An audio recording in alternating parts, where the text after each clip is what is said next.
People who have won a win-a-day date with a celebrity competition. How was it? I'm going to be so late to the this, and it's sort an answer to this question, throwaway because I don't want my normal submates to focus on this. In 2005, I was in my last year of medical school at the University of Arizona when Hurricane Katrina hit. In the aftermath, a bunch of us got permission from the med school dean, to head down and help the real doctors.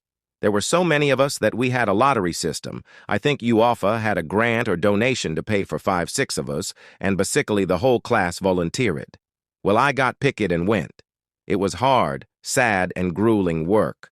On the second or third day, this new guy showed to more of the grunt.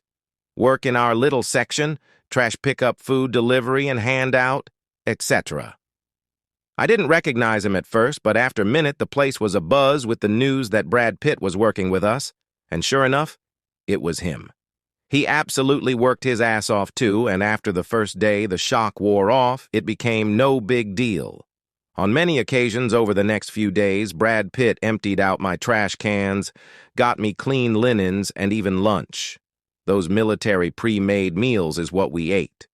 He could not have been more down-to-earth or nicer or more accommodating, and he never once asked for special treatment. He even sort of learned my name and called me Doc K. As you can imagine, the patients just glowed upon seeing him, and he was always gracious and friendly, and took what time he could to hang out with all of us. To this day, I've never seen that he's sought or received any praise or notoriety for what he did.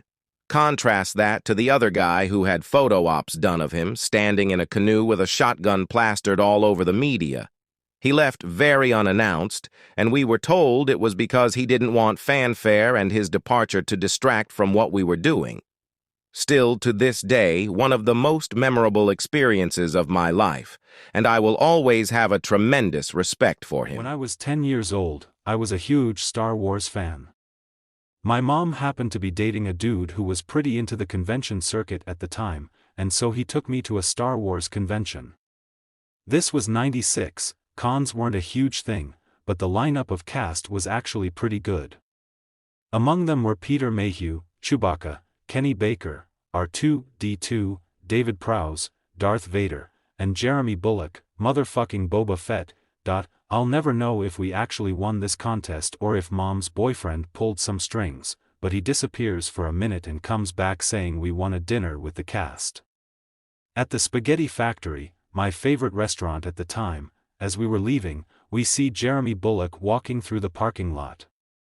We pull over and ask what's up, and he says he missed the bus to the restaurant, so he's going to skip it. Hell no, we gave Boba Fett a ride to dinner. There I am crammed in a bench seat of a pickup with my goddamn idol, and he is this totally weird old British dude. He keeps whistling softly and then saying, "I think I hear a bird," and then looking for the bird?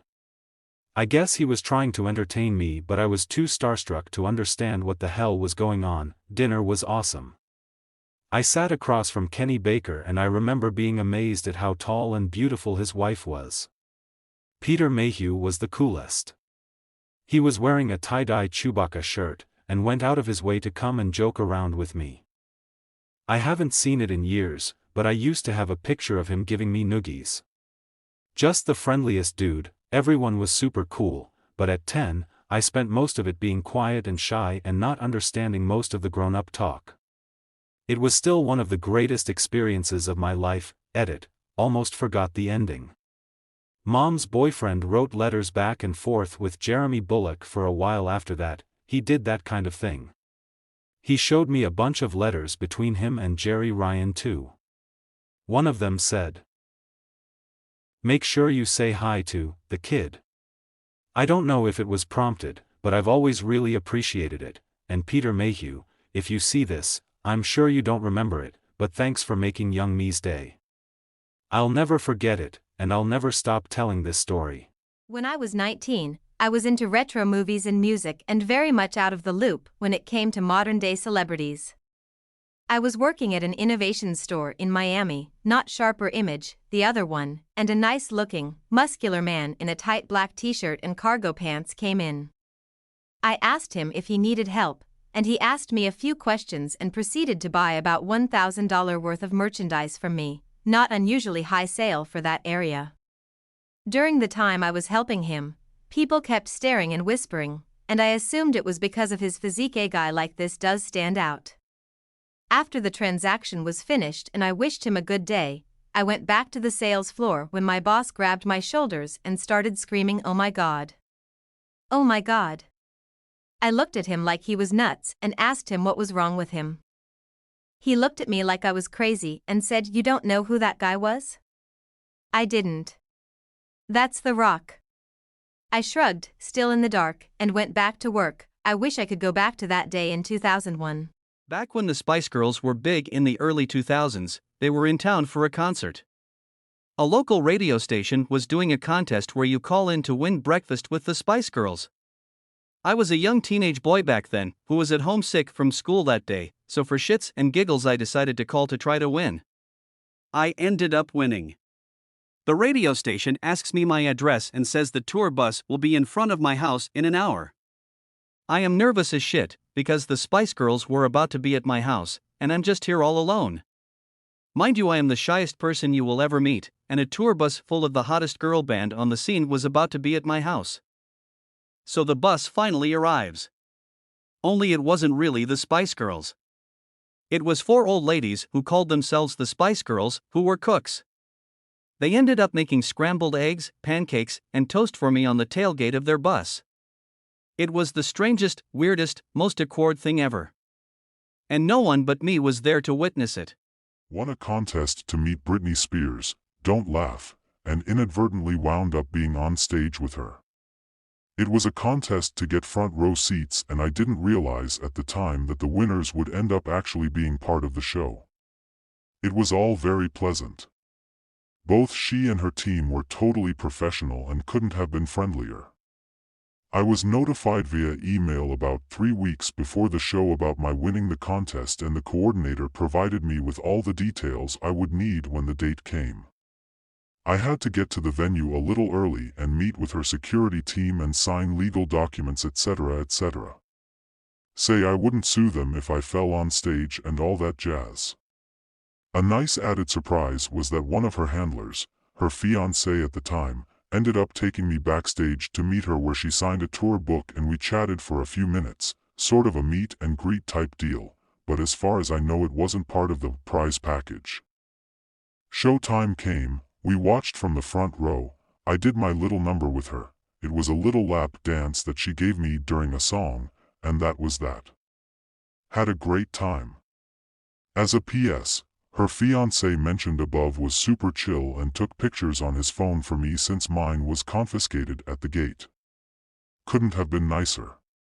Overall, I have nothing but great things to say about the experience. My friend's grandparents live in Savannah, Georgia, and frequent a really popular restaurant out there called Miss Wilkes Boarding House. It's usually got a line around the block, and they seat everyone at the same table community style and bring out 20 or so different dishes that get passed around the table.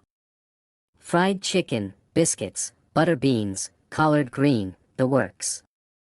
Everyone eats until they're stuffed to the gills. Anyhow, her grandparents have been coming to the restaurant for years and years and were good friends with the owner. On this particular day, they were finishing their late lunch when the owner approached them and said, "Hey, I know y'all are just finishing up, but we've got a celebrity that is coming in for dinner, and we don't want to put them at a table with a bunch of random people because we don't want them to be hassled. I figured you would be the perfect people to sit with them because I know you won't give anyone any trouble." My friend's grandfather was the minister in town, so he had a very good reputation locally. They were far too full to eat, but didn't have anything in particular they had to rush off to, so they decided to stay and have dinner with the celebrity. The owner never mentioned who the celebrity was, but just disappeared back into the kitchen. They sat by themselves for another 5 minutes or so waiting for someone to show up, when all of a sudden Barack Obama came walking in with Secret Service through the back kitchen exit and came and sat down for dinner. When I was in high school, I came in second in a Guitar Hero contest and got a meet and greet with Metallica. This was right after Death Magnetic came out. It took like 2 hours to meet all 4 of them. Rob and Kirk were both fairly normal, but Lars was a little odd. He was nice, but you could tell it was surface level. He got really close to me. I had a Gibson Guitars shirt on at the time, and when I met James Hetfield he motioned to my shirt and said, "You play some guitar, man?" Me, "Yeah, a little guitar." Him, "Like a ukulele?" I laughed way harder than I normally would at that joke. I was so nervous and it was such a dumb joke. But I mean, it was James fucking Hetfield. I was giddy. Bonus story, when I was a toddler, my dad won a breakfast with the Beastie Boys. He took me and my half-sister, and I have no memory of the event. I apparently hid under the table most of the meal, but am told they were nice and just thought it was funny. I was a shy kid. I also met all of Blue October several times, ran into Keith Urban at a Cracker Barrel. I live in Nashville, and have cooked food for both Bill Nye and Sheryl Crow. Thanks for watching, like and subscribe.